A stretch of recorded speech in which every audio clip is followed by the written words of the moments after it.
કોઈ પણ અન્ય માળાથી તમે કોઈ પણ દેવી દેવતાઓનો મંત્ર જાપ કરો છો એ સમાન ફળ આપે, સમાન ફળ આપે.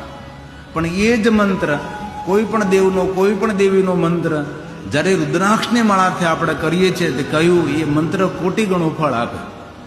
આવું ભગવાન શિવ મહાપડ ગ્રંથમાં કે જે માળા જપ કરતા હોય એના માટે વાત છે આ બધી. તેથી સંકુચિતતા નહીં કે તો મહાદેવનો મંત્ર હોય તો જ રુદ્રાક્ષની માળાથી જપ કરાય ને પછી બીજા કોઈનો ન કરે ને રુદ્રાક્ષ આપણે અડાય ને રુદ્રાક્ષ સંસારીઓ પહેરાય ને એ બધું ખોટું.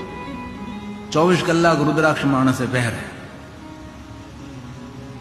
તેથી અન્ય કોઈ માળાથી જાપ કરો તો એ મંત્ર સમાન ફળ આપે, પણ એ જ મંત્ર જ્યારે રુદ્રાક્ષની માળાથી જાપ કરીએ છીએ ત્યારે કોટી ગણું ફળ આપે. અને હવે ભગવાન એમ કે રુદ્રાક્ષની માળાથી મંત્ર જાપ કરો તો 10 કોટી ગણું વધારે ફળ